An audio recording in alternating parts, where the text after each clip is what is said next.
tsa kgaso tsa Radio Azania ha sanka kotloloho e le ka hara naha ya Lesotho, mme yona e le lekalana la Radio Azania ena e leng yona ntlokgolo e leng hore yona he e kolla mane lefatsheng la Vereeniging naheng ya bo Ireland, South Africa.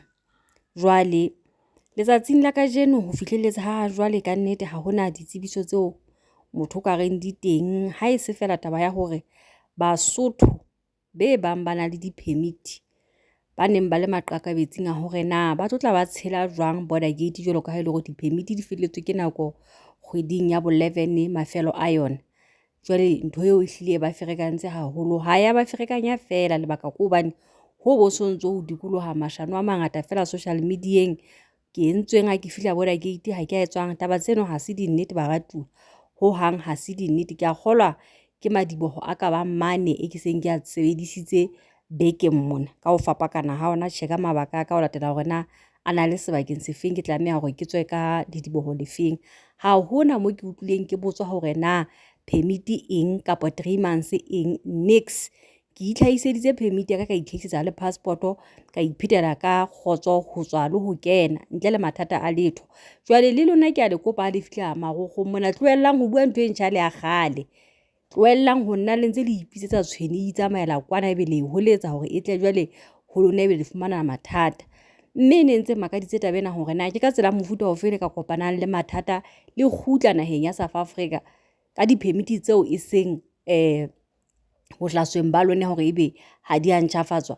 E ne ntse makatsa hore mohlomong ka se re tla utlwa haeba ho ka ba le bothata bo bang teng nakong eo ho kgutluwang ho kgutlelwang mesebetsing fela le teng ha ke nahane ka kare bothata bo tla ba teng. Empa le ha o le jwalo ho Facebook mole ke tlo tla ke leka sa ho maneha bopaki bono bo manamisitsweng di-VFS South Africa e le se ipapisitseng le seo letona le ileng la se tsheteha malebana le di-permit. Jwale kgothaletso ya ka ke a hore ka ha ke lo maneha ntho eo Facebook le kena fela mabitsong a ka le download le ka etsa photocopy molemong wa hore mohla le kgutlelang mesebetsing ha le fihla border gate ha ho tswa ka taba di-permit hle le itlhalose fela hore a nako e ekeditswe boemo ke bona 3 months yona hle le tsamaelle hole le yona hobane le tlo tla le itshola 3 months. Ke a bona ba bang ba ntse ba ididietsa hle le tsamaelle thoko haholo le yana jwalo ka ha ile hore ntate le bona o hlalositse hore ha se a batho ba sebetsang ke a batho ba ile batla mosebetsi ba ntse ba ka kgutlela hae neng kapa neng. Jwale haeba o ya mosebetsing o thabetse 3 months ba utlwa batho ba bang ba re ba e fumane o tlo kopana le mathata. Jwale haeba o na le work permit etsa bonnete ba hore taba tsa hao di a qaqa ha o fihla mono o tshela ho tsebisahala hore ona le permit e leng hore e ekelleditswe nako baratuwa. Lona ba ntseng ba tshela le ntse le thetsa batho di bua dintho tse ngata tse hanang fela ka nnete ha e hantle ntho e leng hore le a etsa. Ntho e leng hore ya etsahala ditseleng mona na ke mapolesa le masole bona ba bangata hona ho haesale ene ehlile ba hlometse ka mokgwa boima haholo. Dikoloi di a searchwa bana taba hona ke koloi ya baeti ke koloi ya private ba searcha jwalo ka border gate diphahlo ba di tlhotlhora one by one, diphahlo ba di tlhotlhora one by one ba searcha ba sheba ke tsona dintho tse le kanang hore le be tsietsing ya tsona tseno. Jwala bona le skebe la itena ka ho bonka hobane ba bo qhala ke utlwile ba re ba bang mapolesa ba bo keeper but ba bang nna ka mahlo ka ke bone ba bo qhala. Jwale skebe la itshukudisa ka majwala letle le sentse le nkile dintho tse le tsebang hore ha le tlo tla le kopana le mathata di tseleng mona re sa tsebeng ha matsatsi a ntse a tamela haholo ha ile hore ho tla ba le e nngwe hape e hlaellang. Empa o fihlelletse ha jwale tsena tse ntseng di bua social media le di-clipping ka nnete ha eyo nnete. Ha hona mokgwa hore madiboho a mane kaofela ke a sebedisitseng a fapaneng ka matsatsi a fapaneng ebe nna ke la ka fumana ditshebeletso tse tlwaelehileng ha ke botswe eng kapa eng tlasa mabaka afe. Ha eyo kaofela ntho eno mme ke bone hona bana ba bo rona ba bang hape le bona ba ileng ba qetella ba fana ka statement se tshwanang le seno se ke se ngotseng sena se leng hore ke etsa clip ka sona hona jwale bakeng sa batho ba tla kena WhatsApp le batlana le bopaki bo entsweng ke letona bo manamisitsweng di-VFS. WhatsApp e tlo tla e ba bothata batho ba modimo le a tseba hona jwale jenana ke December batho re phathahana ha bohloko re ya hodimo le tlase. Jwale ke mokgona ke reng Facebook teng ha ke beile mo motho le motho tla ba sa e safer a e downloada ebe jwale o ikela internet cafe wa e printa molemong wa hore ka bomadimabe ha ka kopana le batho ba ileng hore ba sebetsa borokgong moo ba mmatla ntho e ntjha le ya kgale o tla kgona hore a ba bontshe bopaki bono ba mofuta ono o jwalo ntle le mono ka nnete ha hona letho le mohlolo ha hona letho le tshosang phuthulohang Basotho ba eso ha ke feta tsena tsa di-permit ke a kgola jwalo ka ha le bona senepeng monana ke ntate ga le kholela o tshwarane ka letsoho le abuti e mong wa Zimbabwe kwanana abuti no wa Zimbabwe ke mona a tummeng ka ho ja batho ditjhelete a ipatile ka modimo le ho sokolla batho jwale se re tshositse sena se re se bonang rone ba bang o latela hore na ntate ga le kholela ha re ntse re tla re hola re ne re mutwa ile motho e leng hore o bua modimo ho le ho kae ho no ho etswa bonnete ba hore re a thola re tu ntate ga le kholela ha bua rediong re mo mamele ene ke ntse ke pheta hape jwalo ka ke ntse ke tshile ho YouTube ke re ditaba tsena tsa bo di miracle le bo ding kaofela mehlolo re qala ho utlwa hona jwale jenana ka mora hore pholoso ena e be petipeti ha kana ho so diwa batho ho so profetwa ho tswa molomong wa ntate ga le kholela taba sa mehlolo ntate ga le kholela o no sena mohla ka utlwang a ntsa re batho so nta se tla matla ba mamela radio mehlolo ya bona e tla hlaha o na bua modimo o no ho bua Jesu ho thwe Jesu ha batle boitshwaro bo jwang Jesu batho ba modimo rona ba bang ha re tla amoela pholoso dikerekeng tsa dipholoso boemong bo bong re ne re utlwa ho bua ka Jesu re utlwa ho bua bophelo e seng tsena se re di utlwang hona jwale tjena mashano e re utlwang hona jwale je bothakadi bo re butlwang hona jwale tje bo ne bo le siko le taba tsa ho profeta re ne re se ba di sebetsa apostola kwana jwale ntse le hopola gore nna ke ngwana moroma ke rwala go sa re ha ke re ha eso kwa ke temana tsa teng tsona tseo go utlwa ho jwale ntate tholwana le yena o dinna kwatelwa ka Roma ka mo hobane a profeta mme re Roma o sa sejetswe ka temana tsa mofuta o jwalo jwale re kopanya le taba tsa pholoso ka nqe hape go utlwisisa hore mohlolo mong Roma le pholoso di batlile boemong bo bong di ba leveleng e le nngwe ya ho utlwisisa modimo ha o kopanwe le dintho tse sa tsebisahaleng tseno tsa ho nna ho ntso profeta ebile jwale sione re kentse le ntho tsa ho kenya bo diropo dituku tse tsholi tse tala le tse hlong tsa basadi le tsa bananyana e ne se dikereke tse leng hore re na le thahasello nna ke la ka ba le thahasello ka lebaka la mokgwa ono ho balwa lentswe ka teng ho kereke tseno e seng hobaneng ka re tsela eo batho ba teng ba neng ba shebala ka teng e ne ehlile internal upside down ho no se jwalo taba ya lentswe Bible ke yona ntho e neng e nkgothomelletsa moo jwale ntate ga le kholela mehlolo e ne re seng re utlwa hona jwale jenana ka yena e seng e kenyeleditse le taba ya hore ho lo etswa digana dina ho lo jwa ntate ga le kholela ya tla dula tafoleng le yena o tla patala 6,000 ena yona jwale e nkwatisa ho feta tsohle e nkwatisa hona ho jwale ke o bonahala a tshwarane ka letsoho le mohlankana enwana wa Zimbabwe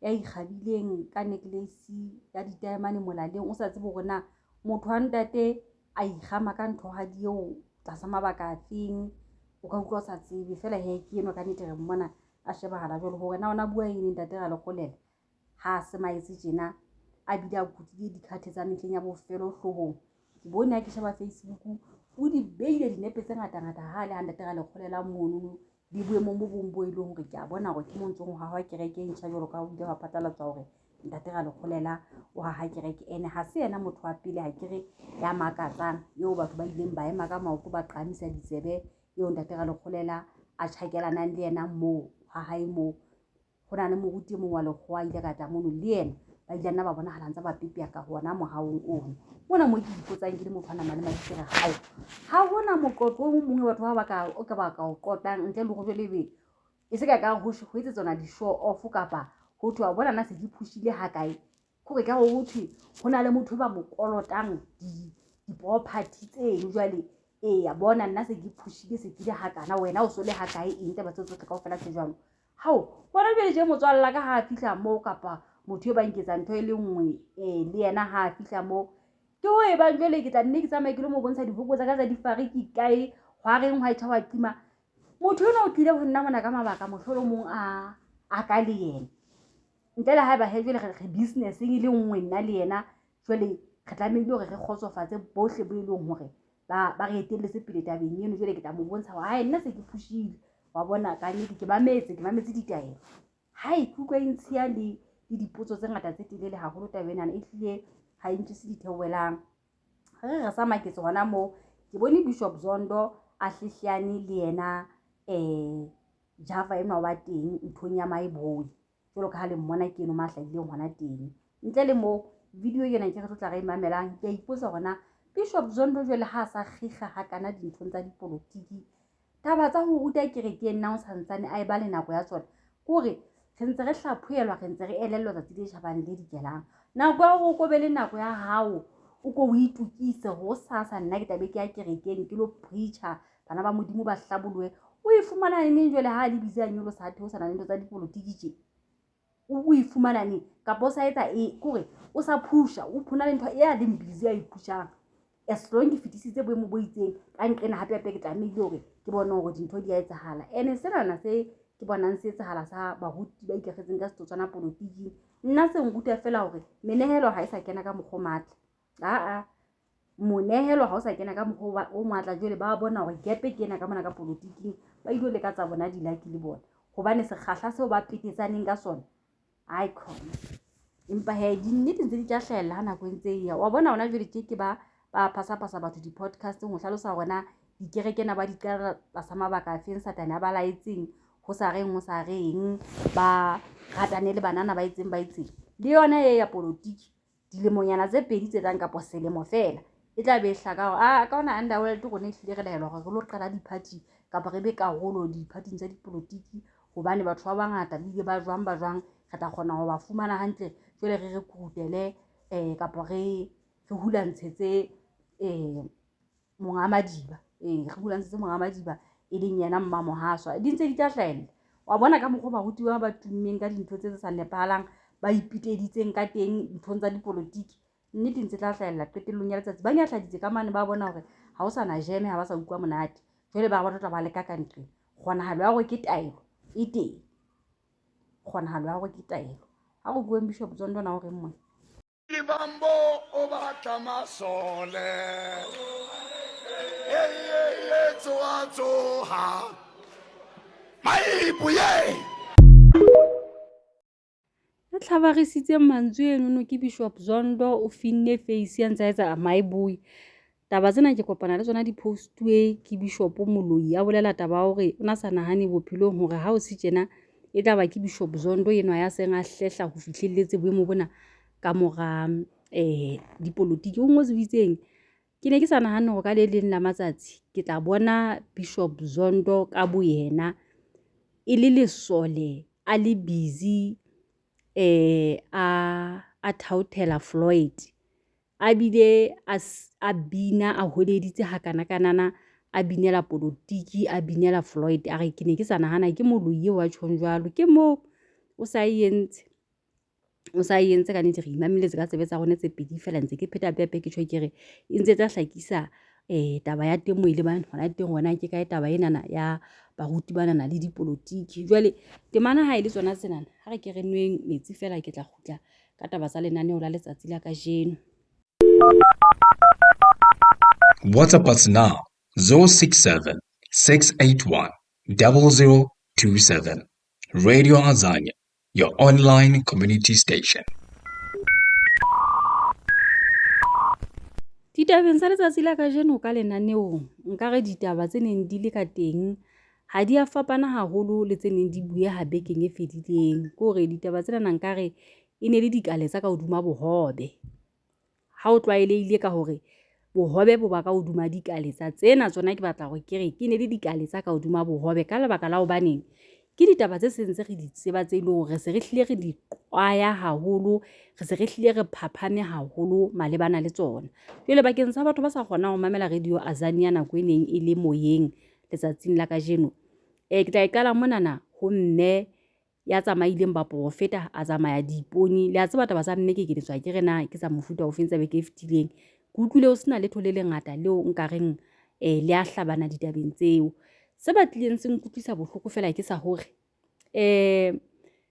ke la ka ipotsa ke le motho bomong ba ka re ebe ditaba tse ha ile hore mo di kollang hona teng ko hona valley mme ebile ha o mametse ntate mokotlo a tseba habo ke batho ba tloang sebakeng se nkare mohlolomong se atamela dibakeng se atamelaneng haholo ebe ditaba tse di ile tsa motlola jwang hore ebe ha di tseba ka for boemong bo bong ile ya nna ba taba ele ya hore Nyeo e ke hotseng le yena a ka bua ditaba tse tje ebe taba tseo ketella o sa di nkele hlohong. Ke boemo bo utlwisang bohloko hobane le a tseba bana ba ntate Modimo hangata ho feta hanyane bana ba ntate Modimo ha ba se batla dibakeng ba tlotla ba bua ka ba ya di-podcasting hangata ho feta hanyane ebe se le hobane bothata bo le teng hobane hona jwale jana ke utlwa ke sa utlwisisi hore na re ya ngakeng ka mathata a re tshwereng re fihla re phatswa ka lehare le a rotsweng dikoto hona moo he batho ba Modimo dingaka ke be tsa bona mmuso wa Modimo o sa patetse tjhelete tse ngata ene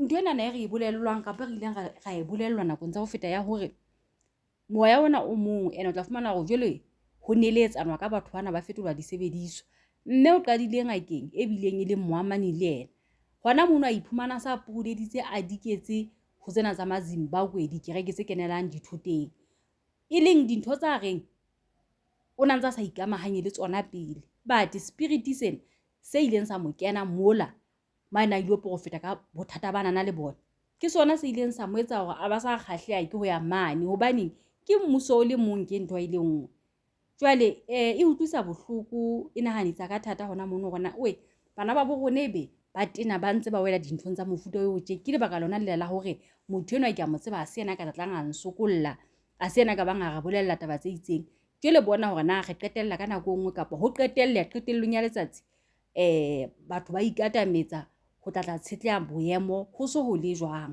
ho so ho se monate ke mokgona ho leng bohlokwa hore ditaba ha re di utlwa re le bana ba ntate Modimo pele re ka qetella re jaja motho a di buang a ke re mamele molaetsa o bua mona hona moo le disang hona teng ke kae mmokotaba wa taba e ko feng o reng mmokotaba le ha ile mona ile hore motho a o buang ka nnete ha se motho e ke mo utlwisisang ha ke tlotla ke iphumana ka nako nngwe ke lla dikgapha ka mantswe a reng hoja ke nahana hore motho e mong le mong Modimo mo file ditsela tseo a ka phelang ka tsona ha re tatabeng tsa ho phefumoloha ha hona motho a hemelwang ke motho e mong jwale hona le diqeto tse ding tseo lekanang hore o le motho o se ke wa re batho ba tla reng wena o etse qeto hobane temalo ya hao e ka hlahaneng kapa neng e tlo affecta wena ho feta mang kapa malanga ba ka fihla ka itharasola ya ka ra kutlule bohloko empa le qebahadi lane le bohloko le tibileng le tjhekehile pelong ya ka nna e bang ka nako nngwe ke la ka dukwa ditaba tsena ba qetellong ya letsatsi ke a di halala le pila ka la bona so taba tsa momamedi e mong ka for moeti a neng a le teng ne le taba tseno tsa hore o tsamaile ba profeta a tsamayang diipone jwale ha hona letho le kopanang ka morao ho moo empa ha ke tshepe ke be le monahano ono wa hore tsohle tse buuweng ke bana ba Modimo di wile tsebeng tse utlwang jwale o la nkgahla haholo mona ma supang taba hore nna ke ne ntse ke sa kene kereke ke ne ke se motho le dikereke ke ne ke se motho le eng ke ne ke le motho makgetha ene ho no ho pheleha ka re wa tseba ke hloka mehla le matsatsi ke re nna taba ya ka ya hore ha ke ya dikerekeng ho tla bona le ntho e ke e bonang e fosahetseng moo Modimo ha ntlo ke mono ene ha hona le ka mohla ke tlola ke iqobella ke ya hobane ke utlwa batho ba re baya ba ruti la ba ka ba pepeya ka mona hwana hwa thweng ha ona moruti nka re nna ha ona ntho e kileng ka ba le question mark hoduma hae ha ke mo mametse kapa ha ke mo shebile hona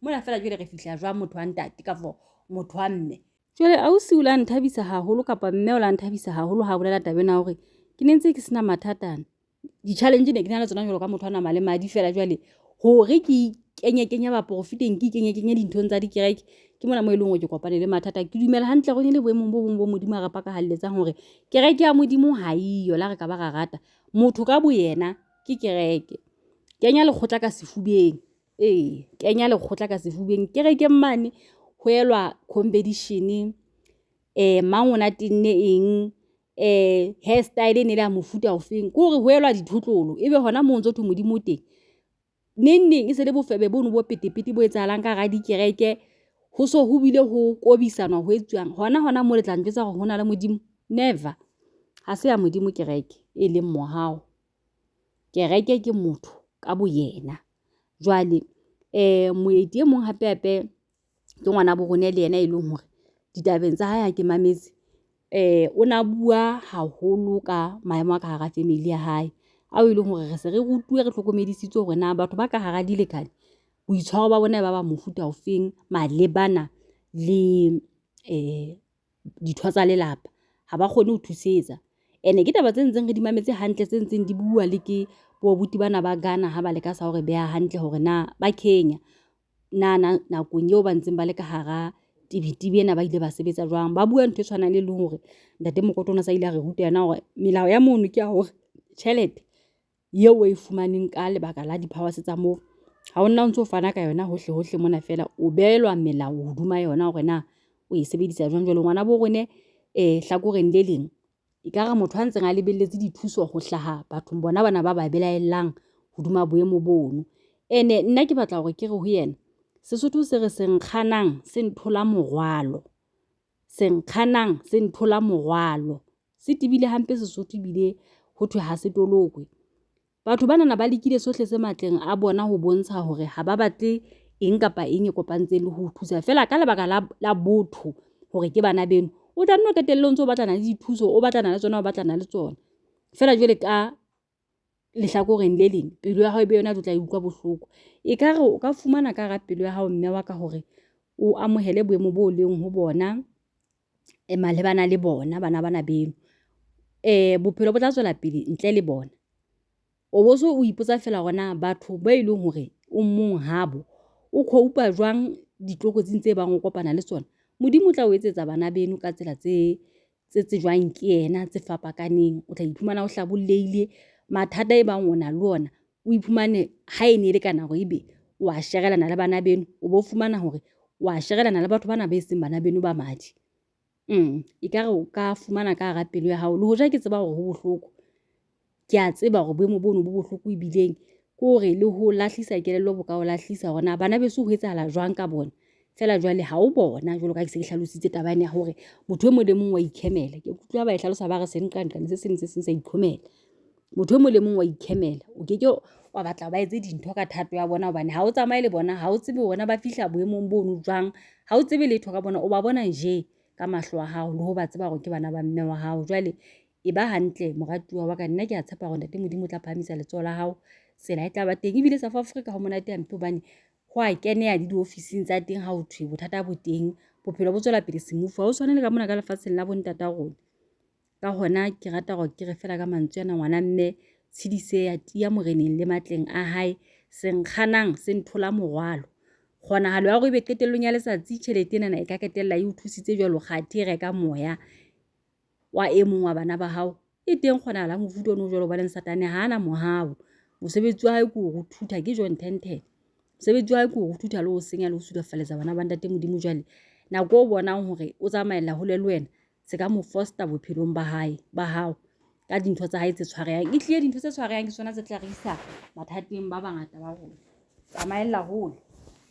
Ke re di-rejection tse ding bophelong ke be le Modimo a re o tshwere direction e fosahetseng sutha mono. E tla ba bohloko, e tla o heada jwalo ka motho a nama le madi fela. Jwale ho yeng hwa nako e ra o sheba hore yo Modimo wa ka wena eo e leng hore o rapela ha re le mathateng fela, wena eo e leng hore la ho ntso re hlokomedisa hore dintho di fosahetse ebe re dumellang nama hore ebe yona e re controlang.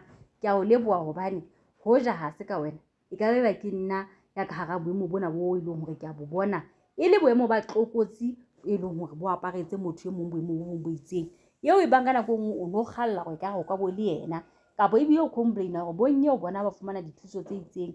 Kgantinyane dithuso tseno mosebetsi o tla di o etsa hodima batho bao ke ona o ke wa ba hlola o etsollwa mo e leng hore motho o tla ba ile o shwa a bile a ntse a itshola hore na ha ile hantle qetellong ya letsatsi o na kenwe ke eng. A utlwa alla ka tsa hore hoja ebe o lampa ntloella ka futsane ya bophelo ba ka bohle o ka bo le betere sena le hore ebe ke feisana le maemo a tjena. Jwale senkganang se nthola morwalo. Sesotho se betse se re e bona mahe ha e bone leraba. Di-rejection tse ding e be se taba ya dihloho empa e be le Modimo a re o tshwere direction e wrong. Ho ikamohela maemong a mangaitseng ke number 1. WhatsApp us now 067 681 0027. Radio Azania, your online community station. To the ministry.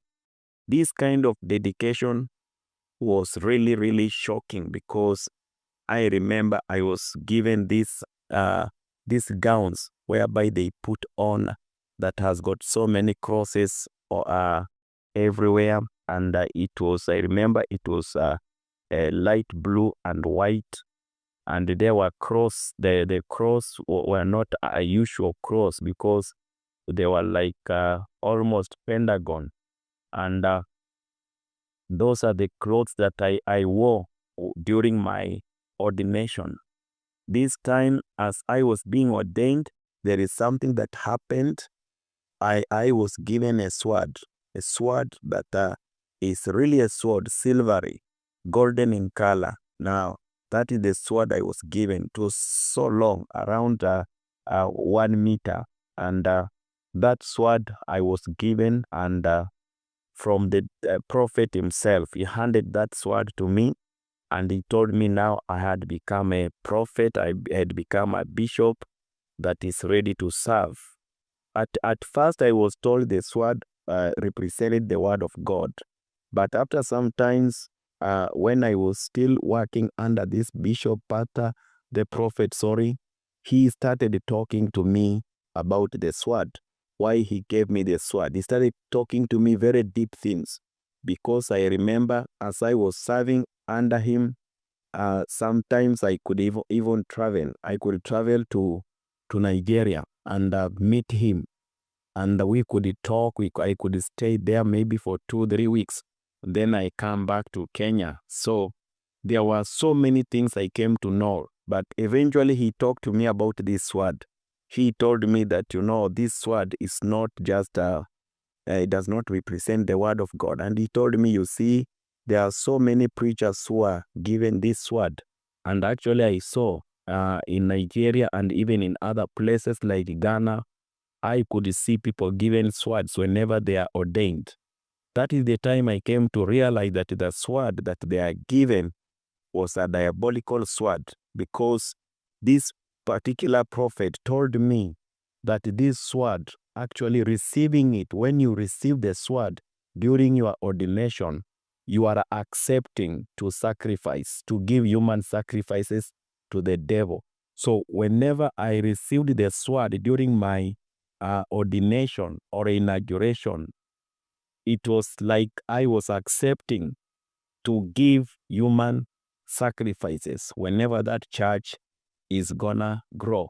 So you will see most of the bishops everywhere, especially Africans, they are the ones who are obsessed by this sword issue. You will see whenever they are being inaugurated into service, you will see them being given a sword. And you will see them receiving that sword, kissing it, and lifting it up. You see, it is diabolical, it is satanic, it is demonic, because the sword is about sacrifice. It's about giving sacrifices. And these are not just sacrifices of sheep or goats. It is human sacrifice, whereby the sword, whenever you receive it, you have accepted that you are going to sacrifice people in your congregation. It's like a pledge you are making that whenever this church will grow, I have accepted to offer some members as a sacrifice to the devil. Because how comes the sword is used by the politicians? And we know that the sword, as it is used by the politicians, you heard yourself when one of the politicians said that the sword is not for cutting vegetables. You heard it for yourself. And how come that the politicians, they are given swords and during their inauguration, and yet again, Christians are given the same sword, just like the diabolical politicians are given swords. Even Christians, whom we propose that they are supposed to preach the word of God, yet they are given swords that are diabolical, and they received. That is one thing that you need to ask yourself, because I believe that in Christian, they should be given the word, because they are going to preach the word. They are going to preach the word of God to the people. Why should they be given swords? Swords are diabolical in nature, and it is let me not call it prophetic, let me call it mystic. It is mystic, it is mysterious that as you receive that sword, you are accepting to give sacrifices of human sacrifices mostly. So I was given the sword and during the inauguration or the ordination, and this sword, I could sleep with it on the bed. I could put it on my bed actually and sleep on this sword. And something happened whenever I slept on this sword. Most of the diabolical preachers or the fake prophets or fake preachers, whatever they call themselves, they may call themselves apostles, they may call themselves those big names. Most of them, some of these diabolical things that are found in their bedrooms. Whenever you go into their bedroom, you will find the magic rings, you will find the swords, the mystic swords, and many other demonic things. Like even you will find even the occultic books, you will find them. Now, whenever I slept on this sword, I could not dream well. I think that is where I was possessed. And this man actually brought some meat. I cannot tell the meat was from where. I don't know whether he came with the meat from Nigeria or he bought it here in Kenya. I can't tell. But the meat was so sweet. And after my ordination, I was given this meat and I was the only one who was told to eat. Dithepa tsa moya. Baruti ba tsamaya ka tsona disabole tsena o tla bontse ke dithepa tsa moya. Ke disakatuku o tla bontse ke disakatuku tsa moya. Nna ke tsebe na moya ona o tsamane di-tools tse ileng hore qetellong ya letsatsi di nnete ha di tswa. Ke mangatileng ka taba eo, ke ntho tse fihlang neneng tsona tseo. Sabole ke kae mo ile ka etsa ntho tse nepahetseng hobane sabole vele e a bolaya, e a lwana ntho e tsholla madi. Abuti nwa hore mohlangana ba a ordainwa he a bewa boemong boo ba hore e tla ba ntho engwe ka ra kereke ka moo. Ona ba apesitswe gown ha di engwe e di fapano ho yona monana. La mo hopola je Israel a kere ona rata ho e bontsha video ya mohlabaneng ba kenywa matemona a hale ka ukwa di gown tse kgwedi wa phupusela ka tsona moo batho ba kgea ba kenwa ke spirit seo le zonto ka ha ka manona le tsona dipurupere tseno tse ileng hore di aparwa. O re ke mona mo ile hore qetellong ya letsatsi itse ha qeta ho hapisa ditemana tsena a ba fihla a fuwa nama ena na hore ne le tswekere ya ba ho thujuwe ke yena le mong fela yena ya qetang ho phatswa he a kena lenakeng ha tsebe hore na ene le yang fela he o la eja nama eo. Qetellong ya letsatsi jwale ke mona ma bolelwang hore sabole ena e fuwang ke sabole ya kore e teng ka Bibeleng a ska wa ga ke taba tse kopantseng le bo modimo batho ho tsamayeng hwa nako qetelletse a tseba nnete hore sabole ena e bolela hore ke dumetse nna hore ke tlo nehelana ka batho, ke tlo bolaya batho. O tla bona batho ba thabile tjena ha ba di fuwa ke tlhaloso ya hae ba bile ba di nyeka ka maleme ba thabile ba be ba bontsha hore ke tlo ba kapa hore batho ke tlo ba bolaya hore fela ho thole hore the more ke re ke e holang ntse ke tlala batho ipipiti ya batho ke the more le wena o lekana hore o sacrifice mme jwale sabole ena ke yona e tla e o thusa hore o bolaye batho bana.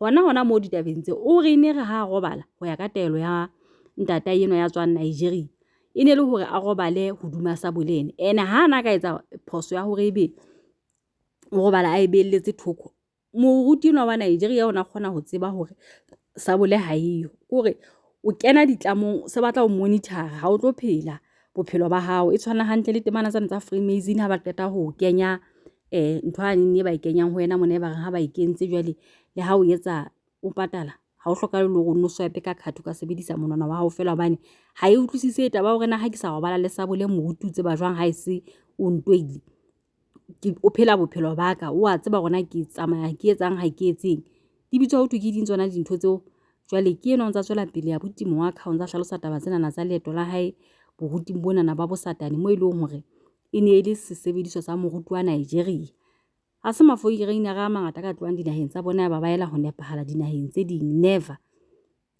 ka mokgona ke neng ke tshwe ke re jaifa ona jwale jenana ntho a itletseng South Africa mona go tla sebedisa ntate ga le kgolela ho mo destroya hobane yena re se re mo tseba go tswile tseleng go re bontsha hore re ntho ile ngwe le ntate ga le kgolela le ntse le re ke jwang ha ke jwang ke ntho ile ngwe le bona jwale ke yena sa tlhehlane le bo Bishop Zondo bana ba kgwale ba bitsana ka melodi bana ba kgwale ba bitsana ka melodi ha bana ba tadi ba tsebana ka mereto ba tsebana ke bana ba hlehla na mono bile ba inka dinepe ha mmoho. Taba di le mothating ona ona he re ntse re thotse re mametse abuti mongwa ka hore na o reng ha tswela pele ga qhaqholela ditaba tsena tsa Sabole. Le a hopola Motaung a kerena ona ba le shwa ka kang ka ga station sa di-change radio a bua ka Sabole ya moya ya ileng a kapa matemo ana etsang Chewin ntho tse ileng kgale batho ba batla gore re di golwe. Nna ke re setswing ke ha molapo motho a hla le bale a ntsa nana ke nne ke kgolwe ditotolosi tse sebediswang ke matemo ana ntse di fitla di tlhatswa di reng Sabole ya moya ke eng Sabole ya moya fela hona mono tla be le bolela ka mokgo Jesu a le etseditseng eng a sa etsang eng he Jesu re fumane Jesu jwale di Sabole di batlang ke eng o sa sebedise lebitso la Jesu go lo etsetse ka ho loka ntwe na o sala batho morao e tla entsha batho ba bangata tseleng ha bohloko o tla e diela batho moholokohlong diheleng ka bongata bona bo tshabang hobane e mole mo ha hla e buella ntwa hae batho ba se ba fihle ba wela temaneng yona eno go ihlile ho nepaitse jwalo ka ha Baebile isho yona Baebile na re sa tsebeng hantle hore na ha ile hantle Baebile yona moe ha e tla 1 2 3 wa bona ke tla temaneng tse tsa Solomon le basadi ba bangata ngata tse ke sa utlwisise hore na Solomon le ha ba ine le morena ke eng ya bohlokwa e leng hore re tloa re ikhaha ka yona ka mo ka bofebe ba monna nang le basadi ba 700 le dinyatsi tse 300 ke eng ya bohlokwa o no re tloa re ithuta yona mo ha mmoho le tabe ne buang ka mehleng ya bofelo hore basadi ba sudu ba batla itshwarella ka monna a le mong ke eng ya bohlokwa re ka reng ga una mo ditabeng tseo tsohle di ne di ngollwang ka hara Baebile modimo na re taba tseo di tla di re thusa ka ho etsa jwang this meat. So whenever I slept, I think that is the time I really got possessed by demons because I could not sleep well. I did not have peace. In most cases, I could see people being slaughtered. I could see people being killed in my dream. I could see a lot of blood. I could see rivers that are flowing with blood. And I was not peaceful. It was really traumatic because I was never peaceful. Sometimes I could remove that sword and put it away from the bed, but the prophet could still know that I have removed the sword. So he could call me and ask me, where is the sword? Tell me the truth. And whenever I told him lies, he could be annoyed, he could be agitated and tell me, why are you lying? Do you think you are lying? You think I don't see you? I can see you. And this man is in Nigeria, and myself, I'm in Mihango, but he was able to know everything that was going around in my house. Whenever I returned the sword back to the bed, he was very happy. He was very, very happy, and he said, yes, I can see. But this sword was actually causing me a lot of nightmares. I can't call them nightmares. These were actual demonic entities that were attacking me so much. And I could find myself sometimes I'm being sodomized by evil spirits. I was not happy at all.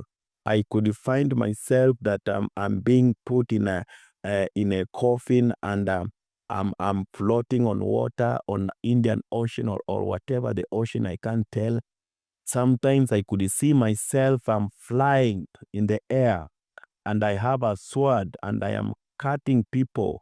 I'm actually stabbing people with this sword and dropping them down, those who are flying just like me. Those are some of the dreams, weird dreams that I used to have whenever I slept. Every night I could have a weird dream. I could see women, strange women coming naked to me and sleeping with me. I could see spiritual husbands coming and spiritual wives coming. Spiritual husband could sodomize me. Spiritual wives could sleep with me, and I was not peaceful. And that is where I actually acquired a spirit of immorality. That is where I was initiated actually to a spirit of immorality, because I started even myself committing immorality in the church with the members and so on and so forth. So this man, immediately he ordained me like that. And the church was still not full. The church was still around 15 people. He used to ask me, how many people have come to the church today? Every Sunday he could ask me, and I could give him a record or a report of the church. So he was asking me, why aren't people coming to the church? Yet I gave you the sword. Yet I have ordained you. He told me, I will come again. I will come again, and I know what to do. So the time he came back to Kenya and we had a meeting, actually people were full in the church. People came from town, people came from so many places and different estates, and the church was full. That time we had over 300 people in the church. The church was packed to the capacity. So he preached, and I could see him stepping on people, prophesying, and most of the things he prophesied, people could say it is true, and people could be slain by the Holy Spirit, or I don't want to call it the Holy Spirit because I don't want to blaspheme. Yeah, that was not the Holy Spirit, because you could hear people scream like as if they are being strangled like dogs. Others scream like horses. Others laugh. You could hear people laughing, strange laughter in the church. Then you wonder, what kind of a thing is this? Yet I was now the bishop in charge of that church.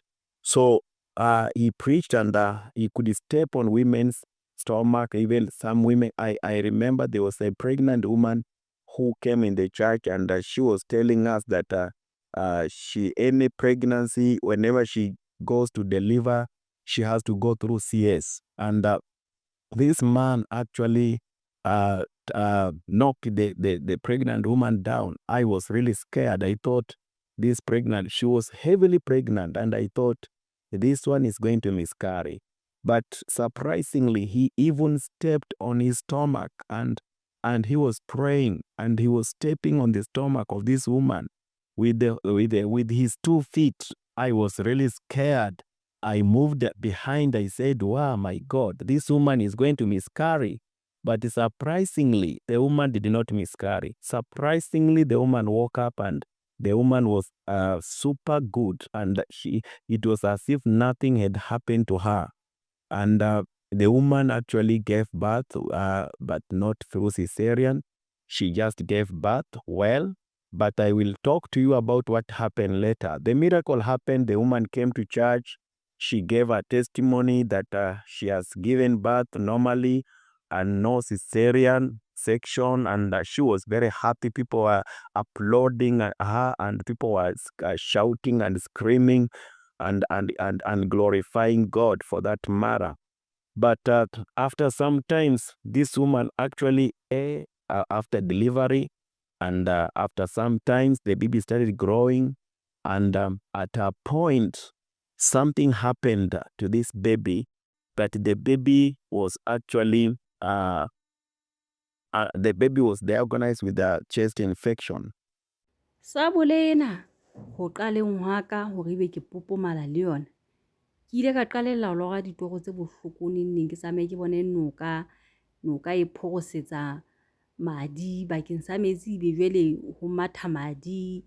Ke lora mehlolo batho ba shwa ke hore temana tseno tse ngata ho a re ngola ba belaela ka re qetellong ya letsatsi nakong enana a neng a etsiswa dintho tsena e ne le ha kenywa jwale ka mmele pelo le moya dinthong tsa bosatane ho latela dintho tse ileng tsa etsahala. Mme ho santsane ho le jwalo ho ile wa etsahala ho boemong bo bong ho tle mosadi e mong kerekeng moo e neng ile mokgatjhane qetellong ya letsatsi ile motho a dulang a fetelwa ke bana ba qetellong ya letsatsi morutu qetelletse a ema hoduma mosadi enwana wa mokgatjhane a qhoma hoduma hae hona ho a ileng a ipotsa hore na ekaba mosadi wa modimo wa mokgatjhane ha tlo fumana miscarriage ke boemo bo ke bo bonang bo etsahala ke hore batho bana ha ba hlokolosi ho hang next ha ile hantle hona le mohlang ba tla ke ba etoronkong ba tshwarela botshwaro bona ba bona o ema hoduma mpa ya mokgatjhane jwang ha ke tabe motho o kana ko ha bona ha le ana le mathata ntle le haeba e be se wena kapo ko hona le ntho engwe e beng etsahala mono o ka tloa thola hore e be le thokolosi entseng etsa jwalo mo rutuwa ba sa tswile bothong e se le thokolosi e takeileng over mme jwale ke a nahana yona he e ka nna ba ha e boima hobane ha kutlwe ona motho a ntate ka dieta hoduma mpa ya mokgatjhane hoduma mpa ya mokgatjhane a e bo mme ha re ke re bue nnete hle ntho eo e ka kgonahala jwang jwale mosadi eno qetelletse a ba le ngwana he ya ba wa phela ntle le mathata a letho empa hona le ntho e bohloko e ileng ya etsahala hona le ntho e makatsang e ileng ya etsahala ha re ke re motho ona o e hlalosa jwang ntweng. The baby was actually not breathing sometimes. The baby was disturbing this woman. The woman could come to church, pastor, pray for me, look at the baby. Sometimes you look at the baby was very sick. The baby was on and off in the hospital. And it reached a time they called me. I remember that time very well. They called me, and when I went to that house, the baby was actually dead. And I called the man of God, I called the prophet, and I told the prophet, you see what? That baby, the miracle baby, in fact, he had even given the baby a name. She was a baby girl. I told him that baby is no more. The baby is dead. And he told me, can you carry that baby with their parents, carry them and bring them to the church, and go and take the sword that I gave to you. Lay the sword on the chest of this baby and let the sword stay there for 30 minutes. So he carried the baby that was actually dead. He carried the baby to the church, and we laid the sword on the chest of this baby, and the sword stayed there for 30 minutes. I was there, surprised, shocked. I didn't know what to do. The parents were there. The mother of the child was there. The father of the child was there. And I was there. And he asked me not to tell anybody about it, or not to bring any other person in that church during that time. I remember it was in the evening. So I did that. We put the sword on the chest of this baby. But after some time, he told me to go and check. And when I checked, the baby was not alive. The baby was actually dead. And I told the mama, the father, and the parents of the baby, this baby is no more. So I asked the prophet, what can I do? The prophet told me, tell them to carry their baby and go. So, and return the sword back to your bedroom. So I told them to carry their baby, and they went with the dead baby, and I carried the sword back to my bedroom.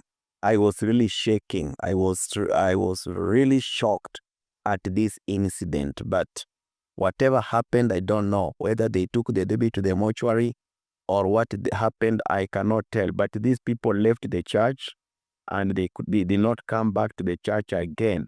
So there we were with this false prophet, and he could come and visit us. But I remember when I went to Nigeria, I remember I went to his house, and he was teaching me about how to make a mega church.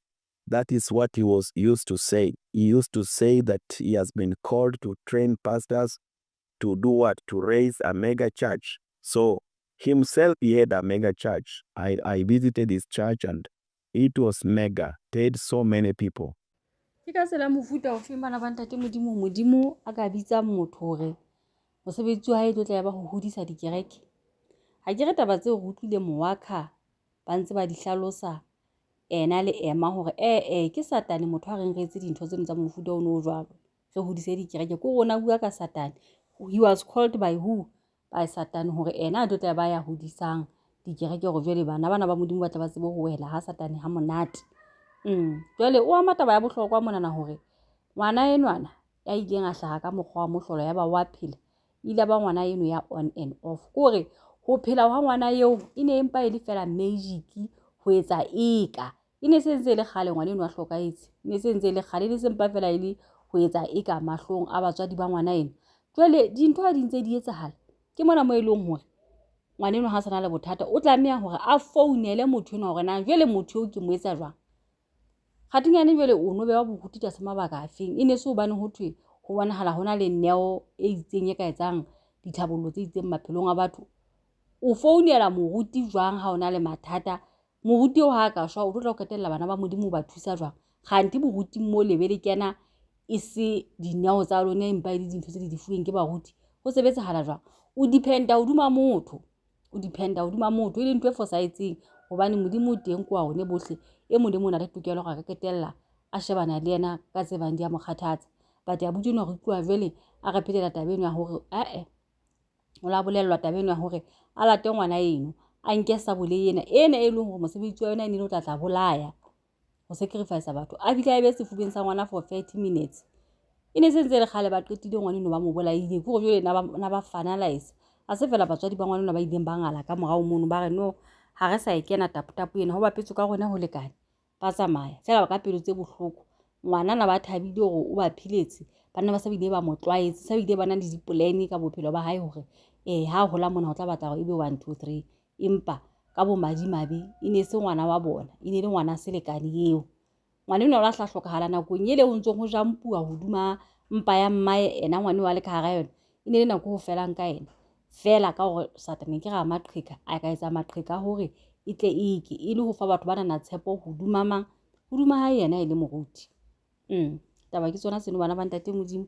Boemo ha se bo le mothating ona na ke kopa re di kgakgateng comment sectioneng. Lebitso la ka ke nna Lemohang.